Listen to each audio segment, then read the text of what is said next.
do most of the all-time great film villains have in common? That's right, screen presence. Villains can come in all forms, shapes, and sizes, but it's basically expected that they appear visually on screen at some point, even if only in the third act.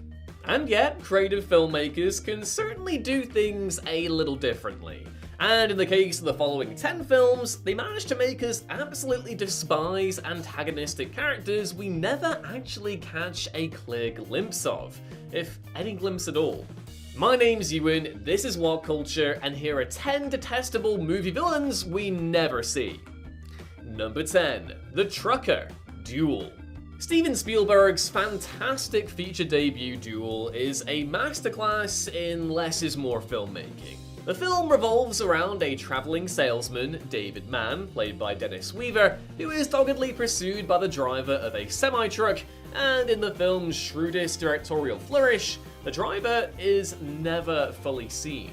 We catch only fleeting glimpses of his arms and boots, but never do we see his face or get much visual impression of what he really looks like. This was a component of Richard Matheson's script, and Spielberg further emphasized it for the film, along with the driver's total lack of motive to basically make the truck itself the villain. Anyone who drives will have dealt with aggressive motorists on the road, and Duel's villain is an unnervingly heightened rendition of that, with both Mann and the audience unable to glean any but the faintest fleck of humanity from the villain through his visual absence.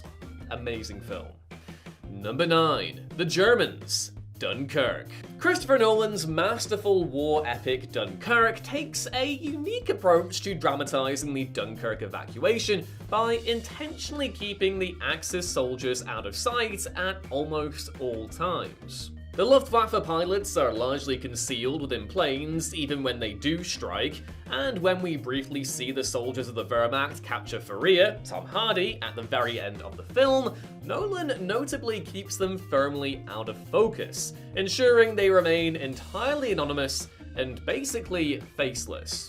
They're also generally only referred to as the enemy throughout the film, effectively dehumanizing them and encouraging the audience to view them as a terrifying other who can strike at any moment. This falls in line with Nolan's wider modus operandi here, to strip back conventional character development on both sides of the conflict and instead focus on the sheer visceral terror of the scenario. By depicting the Germans as glorified phantoms who slink in and out of the movie without much warning at all, their presence is all the more unsettling, and it's one of the reasons why Dunkirk is my personal favourite Nolan film. Number 8. Man. Bambi. It would be pretty much impossible to do a list like this without including Bambi, given that it features one of the most hated, unseen movie villains of all time. We are talking, of course, about Man himself. A human hunter who ends up shooting and killing poor Bambi's mother at the beginning of the film. Yet, we never see Man. We only hear his gunshots and see the aftermath of his violent act, allowing him to basically represent humankind and its cruelty towards animals in one fell swoop. And yeah, this sort of restraint is basically the last thing anyone would expect from a Disney film. Far away from the larger-than-life antagonist that the Mouse House is best known for, Bambi's villain is simply a human being enacting their will upon nature with a bullet. By keeping Man off screen, we're denied ascribing almost all specificity to him whatsoever, making him a far more universal blank slate of a villain as a result, and in a way, making all of us complicit. Number 7. Skynet, the Terminator. Skynet is of course the overarching antagonist of the Terminator franchise, but being an AI superintelligence and all, it doesn't really have a form in the conventional sense. Yeah, the T-800 endoskeleton is more emblematic of Skynet than anything, but it isn't actually Skynet the entity itself. And on that note, both Terminator Salvation and Terminator Genesis both gave Skynet human avatars, played by Helena Bonham Carter and Matt Smith respectively, but the avatars themselves are a proxy rather than Skynet itself. And let's be honest, many fans would prefer to straight up forget those sequels even exist anyway.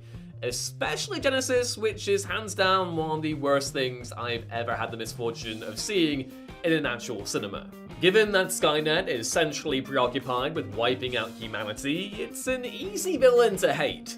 And in an era where the perils of AI are under more intense scrutiny than ever before, they remain a timely antagonizing force, even as the Terminator franchise itself has increasingly fallen out of favor. But in the first 3 Terminator films in particular, the fact that Skynet was a seemingly unstoppable technological force, simultaneously everywhere and nowhere, made it so much more eerie to behold.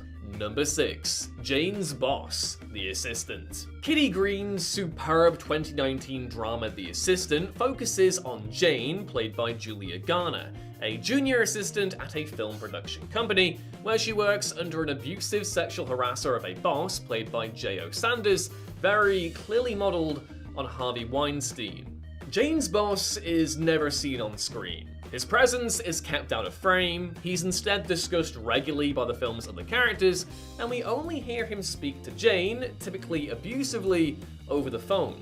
This has the dual effect of both keeping the perspective firmly on those victimized by the boss, and demonstrating how predators such as him are allowed to flourish due to a culture of fear. Jane's boss is as easy to loathe as movie villains get, even though our physical impression of him is incredibly limited. Number 5. Death, Final Destination. The whole glorious conceit of the Final Destination movies is that the hapless central characters are pursued by death itself, an invisible, seemingly shapeless force which pulls the strings and dictates when people die. Even though death is really just enacting the natural order of things, we're all gonna die, Lise, the elaborate means through which it attempts to claim those who cheat death, killing them in staggeringly elaborate ways, certainly suggests the entity has a real mean streak going. But save for a few brief shadowy glimpses of something in the first Final Destination, the films have largely shied away from giving death a definitive form. Sure, there are those who believe that mortician William Bloodworth, played by Tony Todd, is death incarnate, but it's still just a compelling theory rather than anything actually concrete. The notion of death teeing up everyone's demise from behind the scenes, moving through the world unseen by humanity, is far creepier than a digital beastie ever would be. Number 4. Mitch and Murray, Glengarry Glen Ross. There's no villain quite so infuriating as corporate greed itself, embodied in Glengarry Glen Ross by Mitch and Murray, who are implied to be the owners of the real estate agency the 4 central salesmen of the movie are working at. Mitch and Murray's decision to pit the 4 salesmen against one another, making them compete to keep their jobs in a quote-unquote sales contest, is bad enough.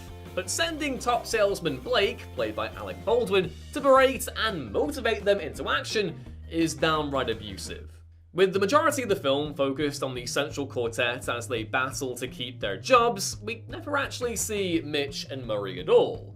And that's thematically perfect. They've got so little regard for their salesmen that they won't even come down to the office and do their own dirty work, instead sending Blake to do it as a so-called mission of mercy. That the owners of the business are so totally detached and insulated from the ugly stuff is so true to life and makes them that much more detestable.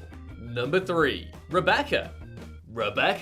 The title character of Alfred Hitchcock's delicious thriller Rebecca never appears in the film because, despite being one of its primary villains, she's already dead when the film begins. And yet, her presence haunts the movie and its central characters like a spectre, especially her ex-husband Maxim, played by Laurence Olivier. As it turns out, his marriage to Rebecca was a sham, as she had no intention of keeping her vows to him. Moreover, Rebecca was terminally ill and more or less provoked Maxim into accidentally killing her when she hits her head and dies during a heated argument. This was all part of her plan to ruin Maxim, who she hated, and if that wasn't enough, she left her close confidant, Mrs. Danvers, played by Judith Anderson, to terrorize Maxim and his new wife following her demise.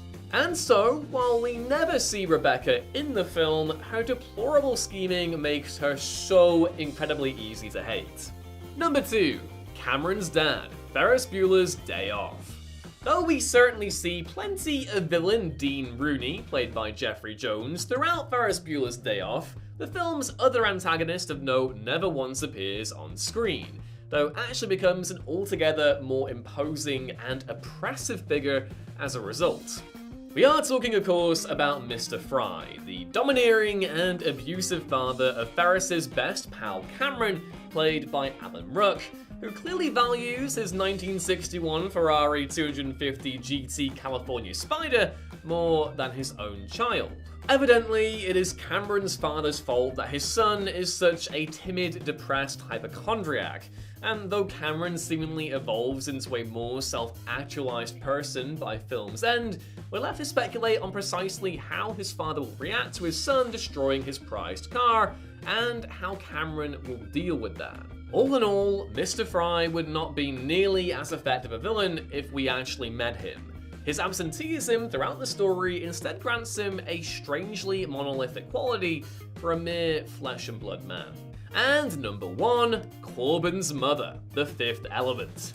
From one parent to another now, and okay, is it unfair to call protagonist Corbin Dallas's mother a villain? Well, if you value the sanctity of your ears, definitely not, and these are big, they need to be protected at all costs. I will concede that she's hardly an out-and-out bad guy on the level of, well, Jean-Baptiste Emmanuel Zorg, which is the best movie name ever, but Mrs. Dallas is still nevertheless an extremely grating presence every time she shows up. Now, quite mercifully, her appearances are strictly non-visual and limited to whining down the phone to anyone who will listen. Most of all, her long-suffering son, Corbin. Like a sci-fi Agnes Skinner, her exchanges with her son are limited to guilt-tripping him and insulting him, even calling him a big ape at one point, and not in a fun, affectionate way.